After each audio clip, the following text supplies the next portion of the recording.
The Arizona podcast is brought to you by Giant Protective Coatings, a flooring company that specializes in epoxy flooring and concrete resurfacing systems. They speak Spanish, they're in the LA area, and they are an amazing company to work with. They have awesome customer service and they give you honest quotes with great work, and I couldn't recommend them enough. So if you use the promo code ArrowsUp, you get a 15% off on your next project. So call them, reach out to them. You can find them on the internet, triumphcoatingsca.com, and you can request a free quote and all that fun stuff. You can follow them on Instagram, triumph_coatings, and they do speak Spanish and they do great work, like I said.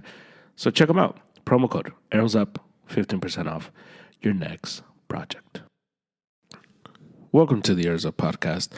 On this episode, got some basketball for you, and that's pretty much it.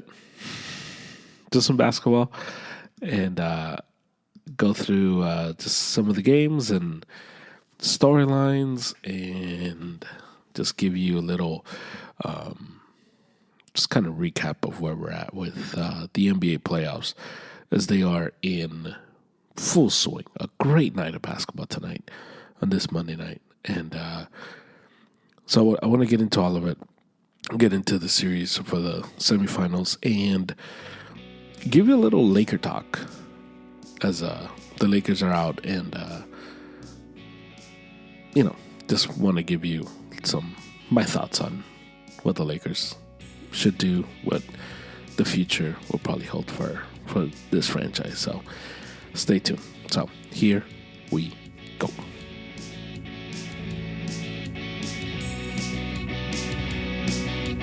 NBA playoffs started off. So the NBA playoffs are in full swing. In the second round, we had amazing two games today. Knicks, Celtics, Nuggets, Thunder. Both down to the wire. Both seemed like they were over at some point. The Celtics were up by 20 with like 5 minutes left to play the third. And the Nuggets were down by as many as 16 to the Thunder, and it just seemed like every single time the Nuggets were getting close to taking control of the game or taking the lead, the Thunder would just be able to just score some more and extend the lead. And it wasn't until the very, very end where the Thunder were able to complete the collapse, and Denver was able to come back. Gordon, another game winner in these playoffs, and Denver steals game one. So let's start with that one, as it's the one that just finished.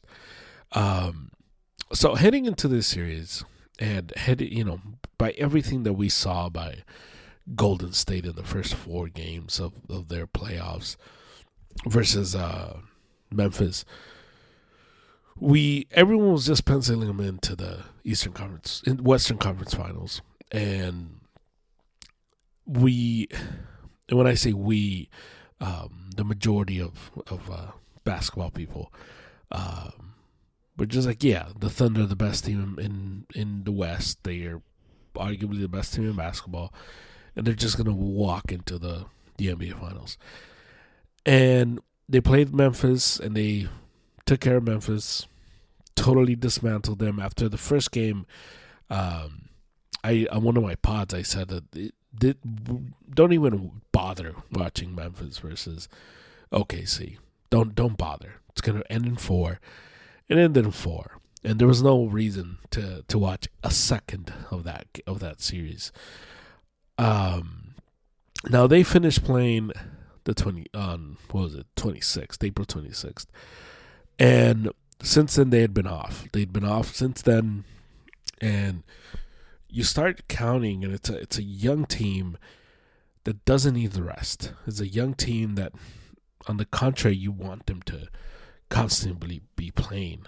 And so they have, 7, 8 days from their last game, which leads to rest. But in the beginning, you don't see that throughout the game versus Denver today. Denver's coming off a series versus the Clippers where you could make the argument they steal game 1 versus the Clippers, a game they shouldn't have won. And people were like, well, people still in favor of the Clippers and all that. And I had said on the pod that I thought it was a good sign for Denver, because now the Clippers have to beat them 5 times in the 7-game series, and it's going to be really tough for them to do that. So it becomes a 1-1 series. It's a series where the Clippers have the matchups at the wing position to throw at Denver, at least Jamal Murray, and Denver didn't seem like they had the answers for the problems and the questions that the Clippers were posing to the Denver defense. And as the series went along, game 3, Clippers won by a big margin. You're like, okay, 2-1. Here we go. The Clippers are about to take control. Game 1 was just a little minor inconvenience. And then game 4 happens. Denver steals that one. They were up by, most of that game. And then at the end, the Clippers make a run. And when the Clippers make the run, they get all the way back, and Jokic airballs a 3, and Gordon's there to clean it up, dunks it, and it's going to live on forever. And if you're a Clipper fan, you're probably going to talk about that dunk forever and say how the ball was still touching his fingertips, whatever. 2-2. Denver totally runs the Clippers out of the building. Game 5. Game 6, it's a lot closer, but the Clippers take care of business. And in Game 7, a game where you're at home if you're Denver, and you think, like, is Denver going to lose 2 Game 7s in a play at home? Is that what's going to be on Jokic's resume? No, not at all. They take care of business versus the Clippers in a game where playoff James Harden, showed up. 7 points on a night where he was horrendous. He was awful. He was nowhere to be seen. He was 2 of 8. In game 5, he was 3 of 9. And so we started to see that Harden was starting to revert back to bad James Harden. And game 6, he had a good game, and but between those two, you think, like, man, what's happening with this guy? 2 of 8, and when you're someone as important to a team like James Harden is to the Clippers, shooting only 8 times is unacceptable. But it's not surprising. It's not surprising for James Harden to do that. Now, the one that's getting kind of away from any criticism is Kawhi. And Kawhi was equally awful in that Game 7. Only shot 13 times. Just wasn't as good as he's been in the past. Careless turnovers. It just didn't have the same intensity. And it just seemed as the series went on, the Clippers just began to get tired, and the depth that they had all of a sudden was a depth that was not existent because they didn't have the legs, they didn't have the energy to compete at the level that they needed to beat a team like Denver. And so Denver's coming off of a win on Saturday in versus the Clippers, Game 1 versus the Thunder, and every single time Denver was getting close, every single time Denver would make a run, they would cut it to 5. the Thunder were there to extend it to 7, 8, and we see this sometimes where a team's getting close, they're making a run, but they can never just get over the hump. Jokic was spectacular, 42 points, 22 rebounds, 6 assists, fifth guy in NBA history to do that.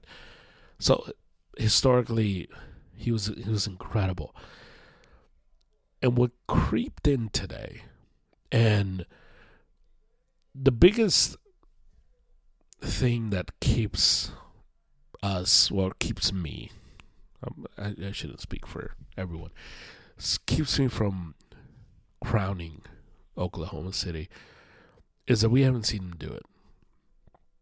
And down the stretch, when you're playing against a team like Denver that has the experience, has a title under their belts, everyone was throwing dirt on them when they fired Mike Malone and Booth. And the thing you need more so than anything else is execution. Can you execute down the stretch? Can you make the correct plays over and over and over again? And it's one thing to do it versus a team like Memphis that's not showing you any resistance and they just are trying to get out of there. It's a whole other thing to do when you're trying to execute at the highest level over and over and over again versus a team like Denver who has championship pedigree and who's playing for pride and they're trying to get another ring. And so one of the things I saw throughout the end of the game was Denver was just able to over and over again execute, over and over, just make the correct play and stay within reach and just stay with it. And not get too high, not get too low, not get too consumed with anything that was going on in the game, but just playing the next play and making sure that the next play was the most important play. And Oklahoma City was just not able to execute from the foul situation, which they have fouled all season long. That's what they do. But fouling and letting Jokic come in, for example, big mistake. Why would you do that? Let them run the clock. Let them get in a situation where they have to use the clock. And I get fouling when you're up 3. I get it. So you don't tie or you're up 2, so you protect yourself. But in that situation, when they're not even past the half court line, let them waste some time. You're helping Denver out by doing that. And then Chet obviously misses the two free throws, which turned out to be crucial. But just over and over again, Denver was able to execute, and Oklahoma City wasn't. And when we look at these playoffs, and for example, you look at the Warriors versus the Rockets series, the Rockets had the team, the depth, the athletes to play with Golden State. They just didn't have the ability to execute again and again and again to beat them. And that's going to separate these teams the further we go into playoffs. And so for the Thunder to lose this game, you lose home court advantage, and now you are in a position just like the Clippers were, where you got to beat Denver 5 times. Now, Oklahoma City is much better than the Clippers. Oklahoma City should be able to bounce back from this, but in a 7-game series, you just gave up 1 game to the team with the best player in basketball. You gave up 1 game to the guy who is probably going to lose the MVP to your guy. And he's coming in there probably with this mentality that I'm going to show you. You think this guy's the MVP? I'm going to show you. And I just don't like what this means for Oklahoma City. I don't trust that they are going to be able to, over a 7-game series, do enough to slow down, bother Jokic. Zubac did as good of a job as anybody can do versus Jokic. And Hartenstein and Chet are not Zubac. And because of that, I'm leaning Denver here. I like Denver to win in 6. Yeah, I know. That's crazy. I get it. But I just trust that they're going to execute. I trust that Jokic is going to get them a good shot over and over again. More so than I trust Oklahoma City to do the right thing over and over again. Because that's the thing. You're going to have to be able to do it over and over and over again. And Denver's able to forget about this game and the highs of the game winner and turn the page and move on to the next game. And if this was Memphis, it'd be different because they'd be on the high of that.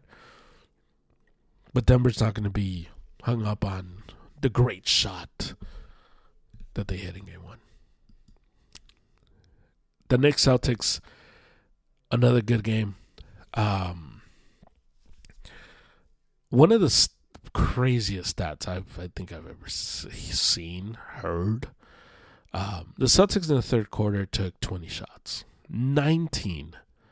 So they took 20 field goals in total. 19 of those were 3-pointers. The Celtics are the ultimate live by the 3, die by the 3 since like the 19 Houston Rockets or something like that. And since that team, the Boston Celtics are now that team that if their shots are falling, if their threes are going in, they're unbeatable. They are the most powerful team in the NBA today when they're making their threes. Because all of a sudden their defense seems a lot better. It seems like they're flying around. And especially when they're at home, it just seems like the crowd is just growing and roaring, and it just feels a lot bigger. And the crowd just sounds a lot louder. But when their shots are not falling in, they become a very pedestrian team with athletes.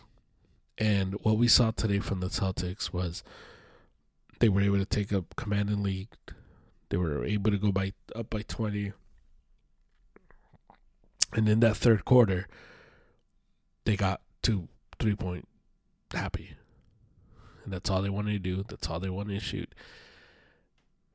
And the Knicks just began to slowly but surely, just methodically, make plays on defense, get to the rim, start hitting their shots.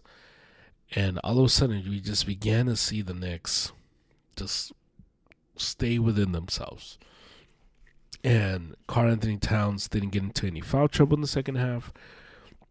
And they were just able to stay within themselves and just contest every shot that the Celtics were shooting.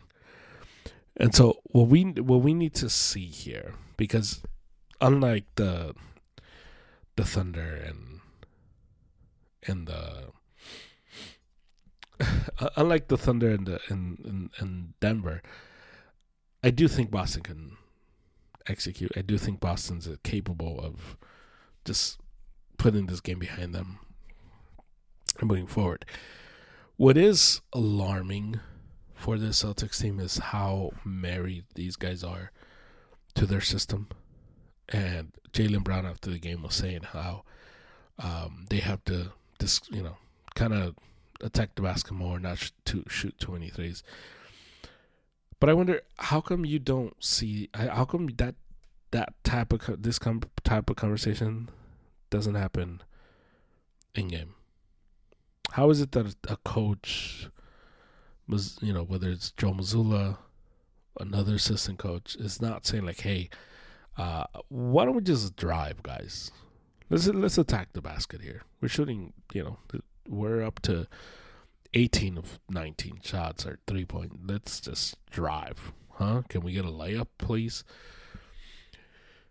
And so I do wonder if the Celtics are too married to their style. Now, on the other side, the Knicks are coached by Tom Thibodeau. If there's any guy who's married to his style, it's Tom Thibodeau. And so it's going to come down to wills. And it's going to come down to which team is able to just put their will on the game. And the Celtics today, for 3 quarters, were able to put their will, their stamp on this game, making shots. And the Knicks just stayed within range, just kept at it, kept chipping.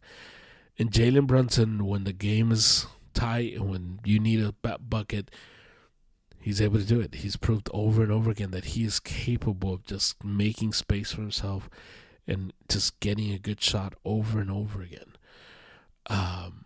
And that's what's going to make this series very interesting and a lot of fun, because you have in Boston a team that is, when all things are equal, the best team in basketball, I still think, just because of the roster, the coach, just everything. But on the other side, you get in Brunson the best fourth quarter scorer in the game. That if the game is close and you need to exchange buckets, is there a better guy? Is there another guy that you would want on your team? Maybe besides Luka and Jokic, besides those 2 guys, is there another guy that you would rather have than Brunson right now? Who's just getting his shots, he gets to spots, and he's able to create space for himself.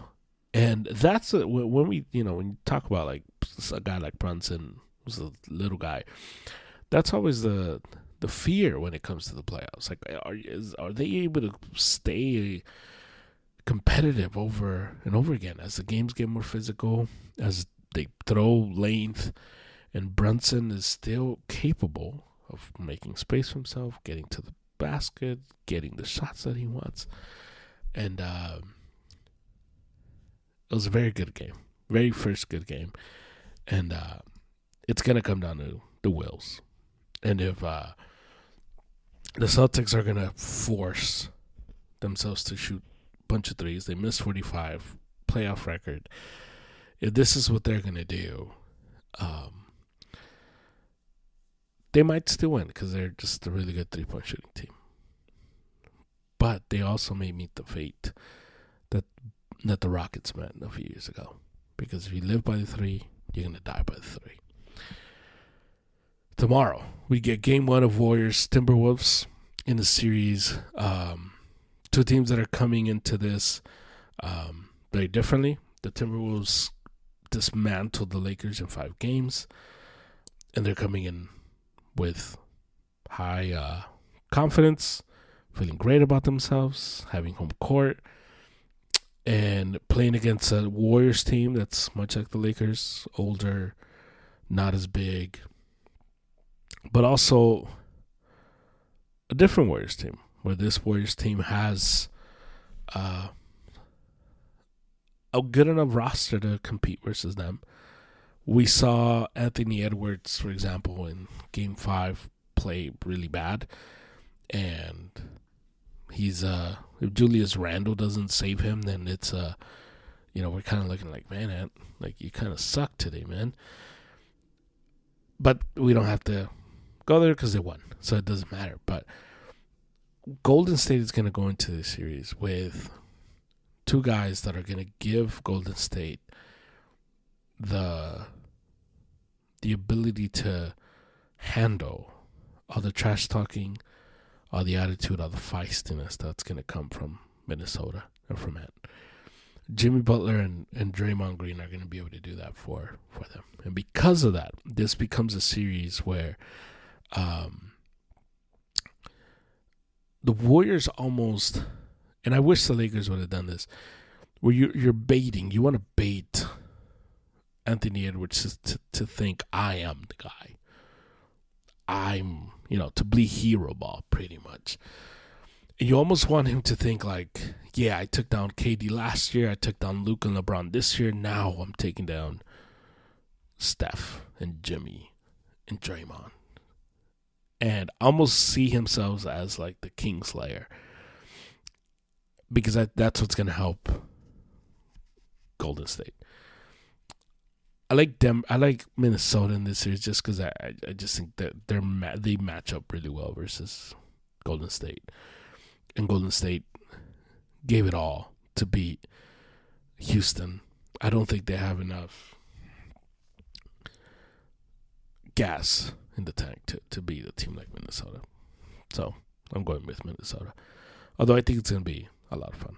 But give me that. And the other playoff series, Cavaliers-Pacers. And much like OKC, everyone was just penciling in Cleveland. Like, I guess Cleveland's going to play Boston.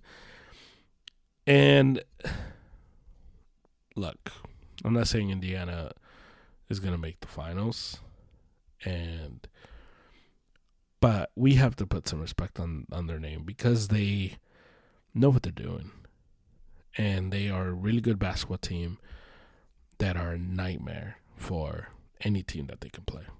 They compete at a really high level, and they are able to put together over and over again just these games and these game plans that will give anybody fits. And in game 1 versus Cleveland, we saw this.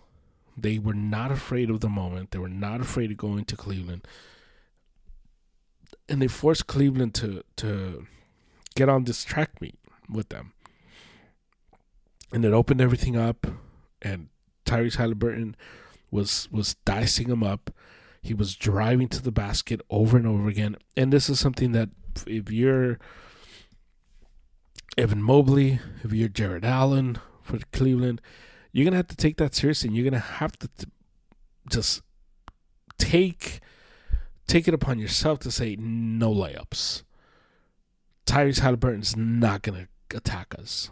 The other component, too, for Cleveland is if they are unable to get anything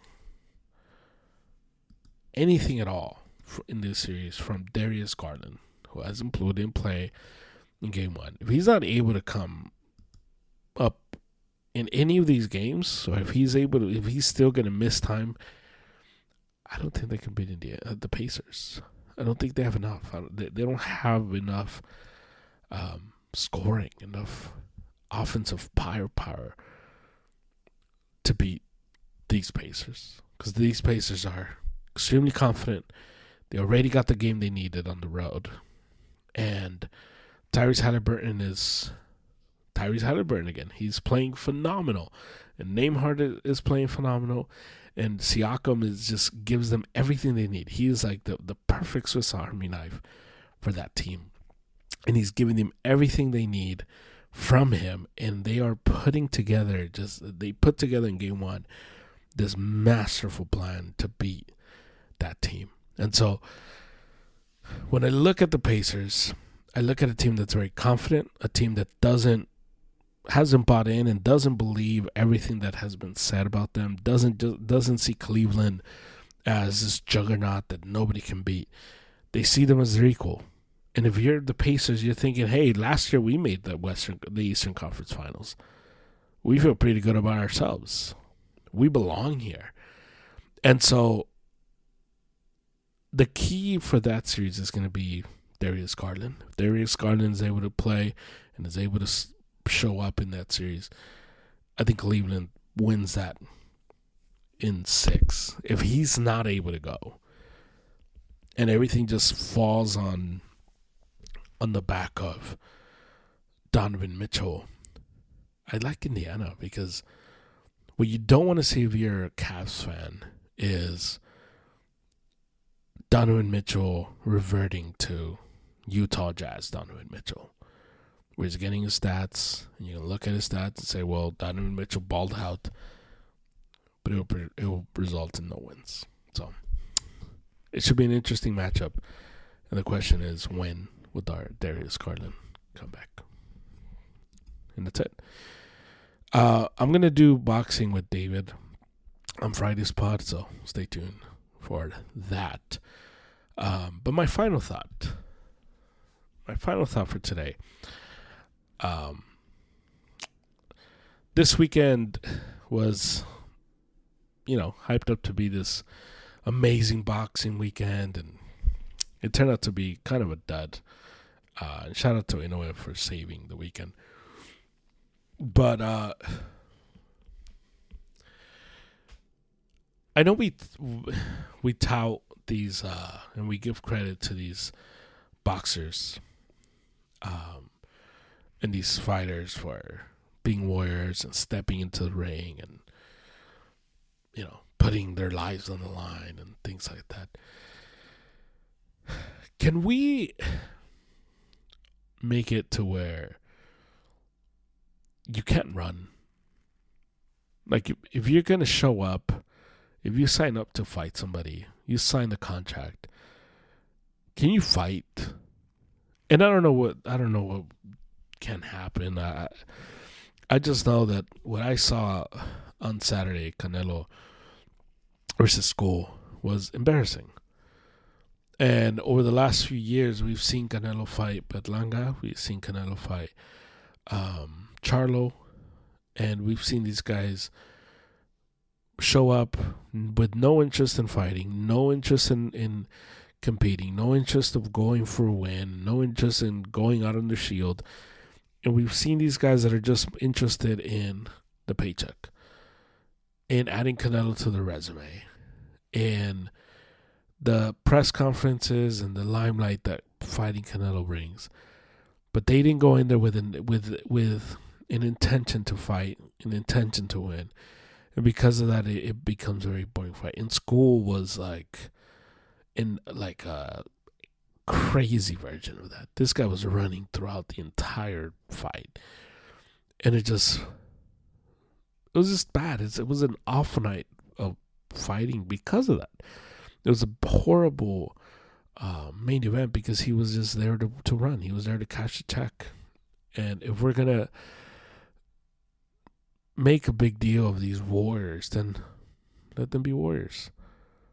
And I don't know if there's like a point system. I don't know if the referee can say, hey, you got to engage, and if you're not getting engaged, then you're going to drop points, or you're disqualified. Maybe that's the route, because I don't know if someone like Skull cares about points, because he's just there to cash a check.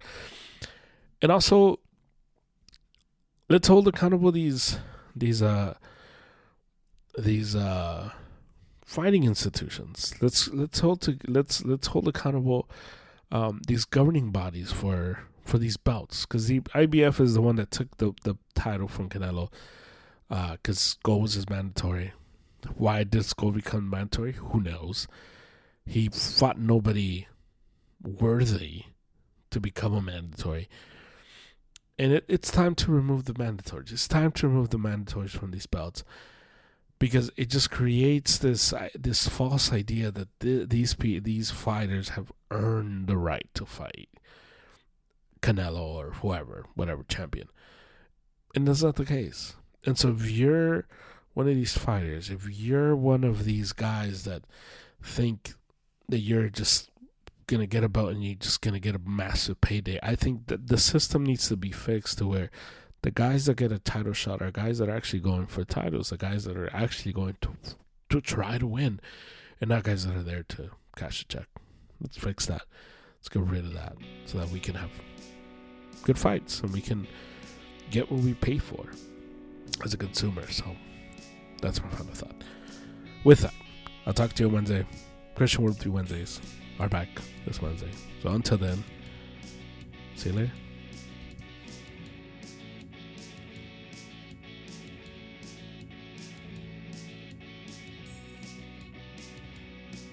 All right, that's the podcast. Thank you to Angel. Thank you to Triumph. I'll talk to you again on Wednesday with Christian Worldview Wednesdays. You can listen to this podcast anywhere you get your pod, so please rate, review, and subscribe. And we'll talk to you then. Let's do a roll call. Shall we? Shall we? We shall. Let's start. Hala Madrid 3-2 versus Celta Vigo. Nothing left to play for Real Madrid except chasing Barcelona for La Liga. 4 points off. Is it possible? Kind of. Do I believe we can do it? Kind of. It's just it's just a tough road back to make this happen. But a game versus Barcelona on Sunday, gigantic game. We have to win it. That gives us the chance to get back in this. So, Hala Madrid. Let's go for it. Glory, Man United. Ruben Amorim is playing the young guys. I'm here for it. We're not going to win anything. We're not going to be relegated. So just play the young guys. See what you got. Our eyes are set on the Europa League. We're up 3-0 in that versus Athletic Club. Comes back to Old Trafford. Let's step on the gas. Let's go for it. Glory, Man United. Let's go. Let's do Cruz Azul, Viva la Máquina. We have game versus León on Saturday night. We're third in the table, 33 points. Let's just stay within the first four. Let's try to make La Liga and see what happens. You just got to make it. See what happens once you make it. So that's where we're at with that. And finally, let's go Sox. It's a team that's very frustrating. 18-18, 500 team. Tristan Casas is out for the year. He tore a tendon in his knee. This season is going just as what I thought it was going to be. Just because it's a season of great mediocrity, of us being great at being mediocre. And because we're great at being mediocre, we are just not that awesome. So that's where we're at. So let's go Sox. So I'll talk to you on Wednesday with Christian World to you. Wednesdays. A very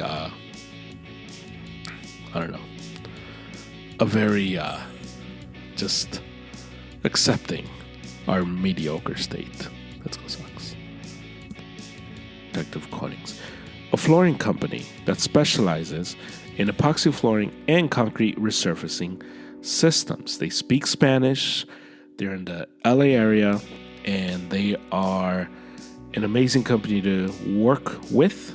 They have awesome customer service, and they give you honest quotes with great work, and I couldn't recommend them enough. So if you use the promo code ARROWSUP, you get a 15% off on your next project. So call them, reach out to them. You can find them on the internet, triumphcoatingsca.com, and you can request a free quote and all that fun stuff. You can follow them on Instagram, triumph_coatings, and they do speak Spanish, and they do great work, like I said.